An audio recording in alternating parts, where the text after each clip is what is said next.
What is up, Yugi fam? Today I have an updated list for you guys of Beetroopers. So I've been taking this deck consistently to locals week by week, I think for the past month.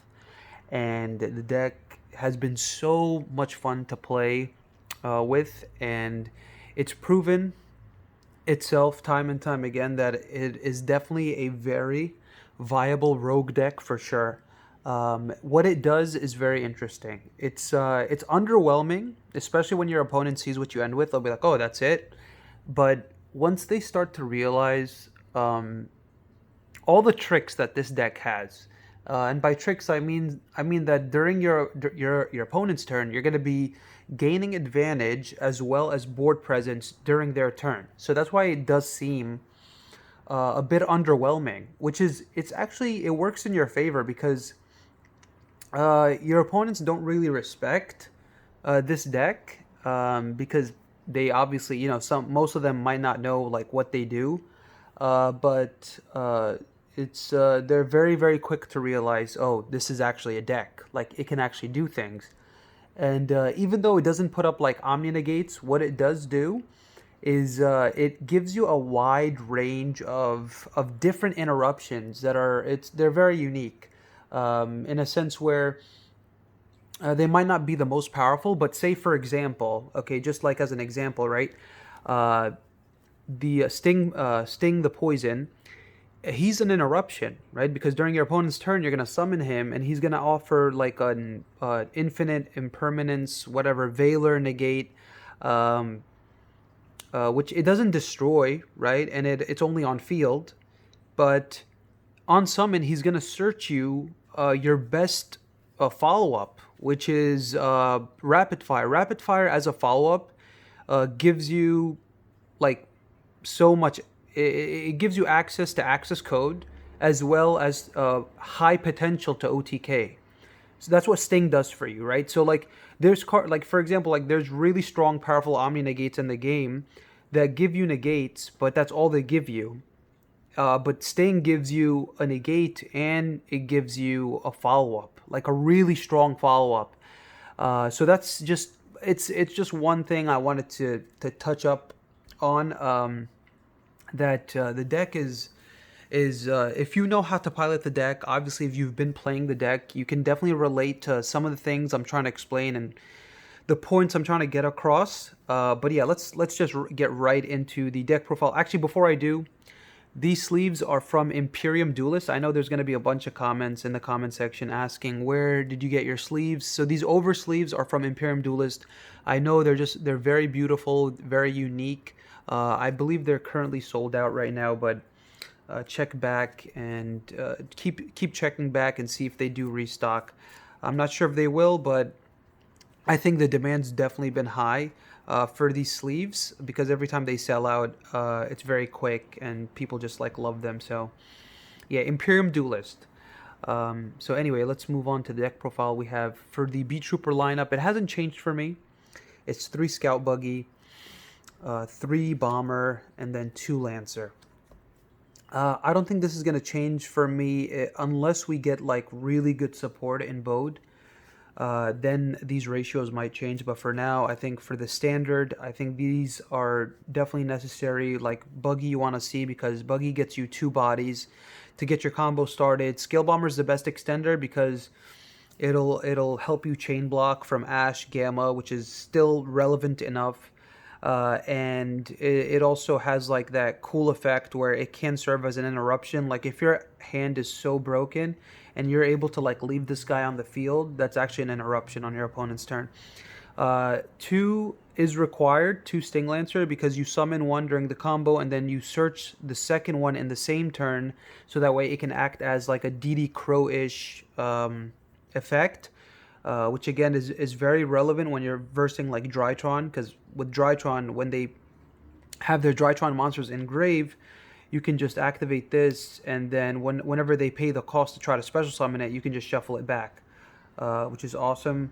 And then this guy is so good because it'll search you the counter trap. Then during your opponent's turn, it'll search you the field spell. So this is one of the cards that provides that strong follow up. So this is one of the deck strengths. If you haven't realized this yet, is that its follow-up game is insanely good. Like it's very powerful. Like you remember like ABCs, like when Buster tags out, brings back three pieces. Like it's that good. It's like, and I'll show, and you know, I've showed you guys in previous videos, but I'll show it again at the end of the video. This it's absolutely amazing. So let's move on though. Your best starter by far still is Sting the Poison, because Sting the Poison is an interruption. So after you link it off during your combo, you're going to bring it back from the grave during your opponent's turn to serve as an interruption. So you'll search on your turn, then you'll search on your opponent's turn, which is just like freaking amazing. We have 3. I put this guy back to 3 because he's definitely one of my favorite extenders, because like that burn damage actually is relevant. Like when you burn them for 200 and then you burn them for 200 again during your following turn, if you search for it again, it's really good because it helps you, like that extra damage that you needed to push for game is there just in case like you don't have access to Doom Dozer. But say like you have access to, like, say you summon access code and then you attack with Sting Lancer. Access code and Sting Lancer is 77. So when you burn them twice with this card, that'll actually ensure that you have game. 2 Twinbow still. Twinbow still one of the best extenders because it doesn't require you to control anything. And even if you do control any type of monsters, you can still special summon him. You're just locked for the rest of the turn into insects. That's why he's not as powerful going second, because you can't link climb into Unicorn, Phoenix, Access Code, or even Zeroboros, which is actually like... Oh, a cute thing though with Zeroboros and this card is that when you make Zeroboros, you trigger him with Twinbow, because like you'll special Twinbow and then to the pointer, and you know, I think that's pretty cool. A really cool thing about this card, it can attack twice. So it's only 1,000 attack, but when it attacks twice, it's 2,000, right? So that actually came up yesterday to when I attacked for a game. I attacked twice with this guy, and that's the reason that I was able to go for a game. This guy is the best follow-up. He's such a strong normal summon. The only reason I only keep him at 1 is because it's searchable if I need him turn 0, but it's another normal summon, so like I want more extenders than like more normal summons. There's a good amount of normal summons in the deck, so that's why as much as I love this card, I think 1 is okay. You could play it at 2. I definitely see some lists playing 2. I don't think that's incorrect. I just think that 1 is all you need personally for me, for my play style. Another cool effect about this guy is that you could crash into a monster and then summon like this from deck and then get a search. So like even if like you going second, you draw a little subpar, like you could just like you could sacrifice your battle phase at the cost of being able to play, and so that way it gets your like combo started. So that is it for the Battle Wasps and the Beetrooper engines, or the cards. Moving on to the other generic, like really good insect monsters we have. Obviously 3 Resonance, because 3 Resonance is just so broken. It's the reason that this deck is like, I mean, all these cards contribute their own purposes, but Resonance is definitely like the butter, because he's the reason that you're able to like search for all these cards and like get access to like cards that you didn't open up with, because you're gonna foolish anything. And it's so good. It's not a once per turn effect. Also, it's pretty broken. I dropped this to 2. I figured that we have a good amount of normal summons, and having 3 of this card kind of gets cloggy. So we have like 3 really good 1-card starters that give you access to 2 bodies by themselves. So I think this at 2. Plus, it's dead in the later game because Scout Buggy can summon from grave, and then Sting has so many targets to search for, whereas this card has to control no other monsters to be able to activate and resolve its not resolve its effect, but activate its effect, which kind of sucks. So that's why I think 2 is fine. If it's just another 2 it's just another 2 starters that you have in the deck, which is fine. 2 Retaliating Sea. This card is, funny enough, a decent normal summon, as well as a very, very good Floodgate hand trap. So against like certain decks, when they go first and you resolve this card, like they sort of just pass if they can't out this card. Or to out this card, they have to like burn through resources, which is what you want. Like, it's served its purpose, and then if they do out it, you get a search. So it's just like absolutely insane. Goki Pole, Goki Boar. This card's awesome. The only reason I'd up this card is so I can discard it more, because when you discard it, you do get the search. But then I feel like, they're just you have easy access to resonance, so resonance is definitely gonna foolish this. So I feel like one is okay. If I add more, it becomes more normal summons in the deck, and I feel like, again, as I mentioned previously, you have enough normal summons.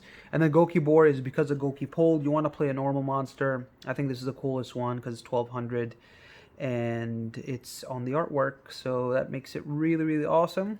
Then we have the Aztec. Depending on what good support we get, this is probably one of the cards I'd cut. It's a decent extender. It just like it requires you to have graveyard setup. You just can't like extend from hand. What's cool about it is that it does trigger resonance, so it does have that going for it. And you could search it too. It's like another target that you could search level 4 with Goki Pull. But it's just not like the best because, again, it does require you to have insects in grave. Like, for example, if you open this up and like Galaxy Worm, and you normal summon Galaxy Worm and they ash this, and you have this as your extender, you have nothing in grave, so this becomes like a dead card, if that makes sense. So that's the reason for maybe cutting this card if we get like good support in the next set. Doomdozer, just an amazing card. Great extender too. Like some of the hands that you open up might be a little weird, and because you could search this card with resonance, it acts as a really good extender. And then you could banish resonance to like send Goki Pull, then get a search, and just be able to play the game. So this card's just like so good. And when you OTK, this is the reason that you OTK. It's because of Doomdozer. One of the Sticky Kaiju, I feel like everybody should be playing this card. You have a searchable out to all these very, very powerful boss monsters, like including Dragoon specifically. Even though Dragoon honestly isn't like terrible against this deck because Dragoon can't out Atlas. And because Dragoon can't out Atlas, it's actually really good for you because that means like Dragoon won't like get boosted unless like they say they activate something, they negate their own card. That's the only way they can out Dragoon. But then like during your turn, you're just going to be able to go access code, and Dragoon's definitely not a problem. It's nice that you have an out. It's nice that you have an out for the Adagnister boss monster as well, because that card's also a big problem, especially if they get it to like 6k or something. So moving on to the hand traps, we have a wonky hand trap lineup, and you'll see why. So we have 2 Ash, 1 Nibiru, 2 Imperm, and it is because of this card 2 cross out, right? So we have these weird ratios, like 2 Ash, 2 Imperm are just very generically great hand traps. That's why I have them at 2. Nibiru is more of a side deck card, but it's mainly because you want to be able to banish this Nibiru to negate their Nibiru, so that way you're able to, maintain your board presence as well as keep the counter trap live and have like even better follow-up next turn. So if you get Nibiru, the good thing is that you search cards like Retaliating Sea and the Sting Lancer. So you'll be able to have some disruption on your opponent's turn, even if you get Nibiru'd. But again, you'd rather not get Nibiru'd, because if you do, you're kind of far behind because you don't have the counter trap and you don't have Atlas on board, because Atlas is hard for like decks to out. So you want to keep that card on board. It's just oppressive because next turn it'll serve like as an extender and just get your plays going. So yes, moving along. We have, for the 1-ofs, we have the Field Spell, Beetrooper Formation, just like a great card that just keeps gaining you advantage every turn the longer it stays on board, because of cards like Scout Buggy and Atlas as well. We have Gold Sark and Foolish. These guys serve the same purpose. They just allow you to dump Goki Pull to the grave and then get a search, and then Goki Pull can add the normal to go. When you go second, you add the normal monster special, pop a card. So they do serve as board breakers and just consistency cards, extenders. And then the last card obviously is a counter trap. I had to cut IO because I needed to make space for cross out and like the hand trap, like Nibiru and stuff like that. So IO unfortunately moved to the side deck, but that's totally fine. For the extra, we have 2 Armor Horns still at 2. I feel like this card, I mean, the third one doesn't really come up. If it does, I feel like you might be like in a losing position, or you're not really managing your resources that well. Because Pico can shuffle it back if you need it. Like if it's in grave and say you don't have enough insects to banish, you could just go Pico, shuffle it back, and that way you could like link into it later. Two Pico. Pico's my favorite extra deck monster in Beetroopers because it's what allows you to get access to Resonance from the deck. It's why Resonance is so broken, is because of this card, because Resonance is not like searchable.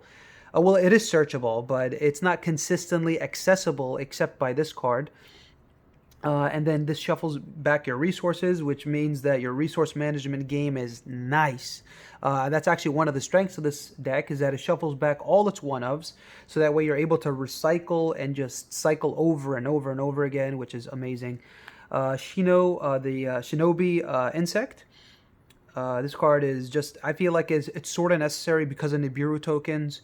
If Nibiru wasn't a card, I don't think this card would be... No, I'd probably still have access to this card just to clear up like insects that kind of lock you into insects, like Scout Buggy, stuff like that.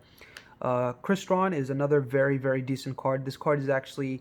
I'm going to showcase a combo with this card, and why this card is actually pretty awesome to have in the deck, and why you guys should consider playing this card.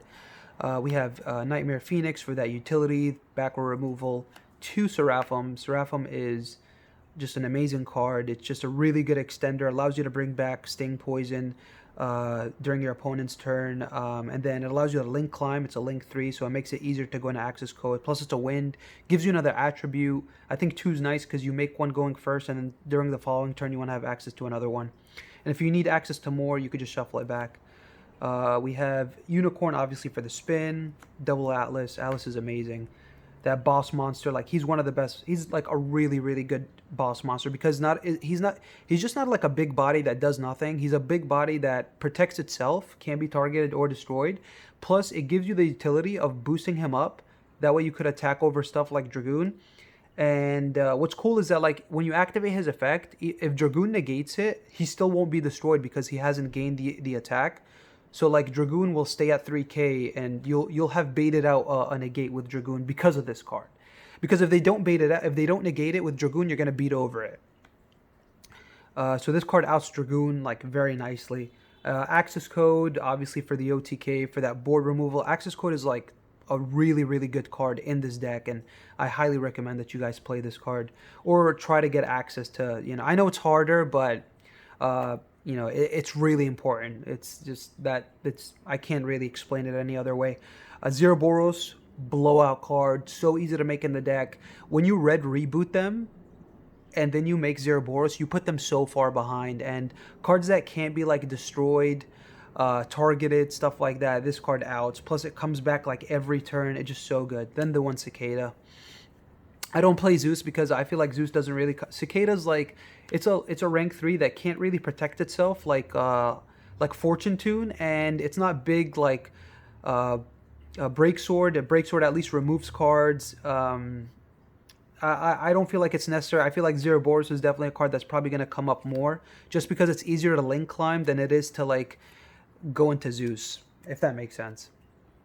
So guys, really quick, I wanted to touch up on this card, right? So like, say like later in the game, or like after turn 0, right? After turn 0, you're gonna revive your Sting, right? Where's Sting? Okay, you revive Sting during your opponent's turn using like the Seraphim, and then you're gonna search Rapid Fire. Say like they clear your board, right? You have like, obviously you have interruption, so they're probably not gonna build like negates or anything like that. But say they just exhausted all their resources to get rid of your board. So because you search this card, this is what this card allows you to do. During your following turn, you're gonna normal summon, special search. You're gonna search like your another Bullseye probably. Actually, you have to search Bullseye because you're going to be locked into insects if you search Twin Bow. You're going to burn again, and then using these two, you're going to go Hulk.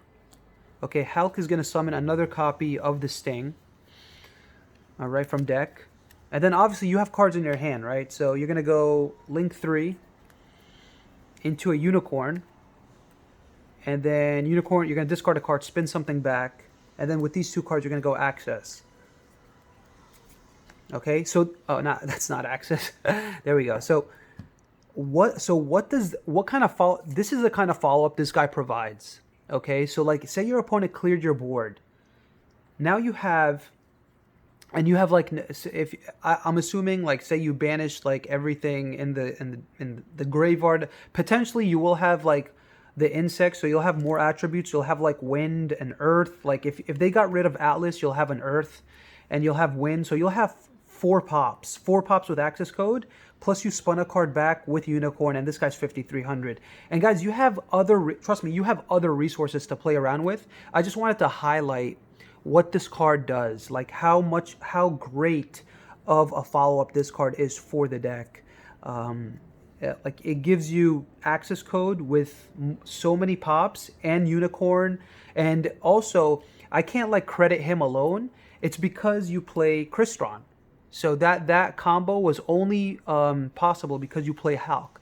So that's why it's just a very strong suggestion that you guys do keep Hulk in mind, because giving you that extra body and that attribute, just it provides you with like that utility, being able to just break a board and push for a game that much easier. Guys, thank you as always for watching. I appreciate everything. Thank you guys for helping me pass 600 subscribers. I can't believe we passed 600 already. I felt like I just made a video, thanking you guys for passing 500. So the channel's growing, and it's just awesome to see. I appreciate all your feedback, by the way. Please, if you guys do enjoy videos like this, just like very in-depth deck profiles, explanations, etc., please consider subscribing and liking the video. That would be much, much appreciated. I'll see you guys in the next video. Also did a Megatin case opening video. Check it out. It was a pretty good case, pretty exciting.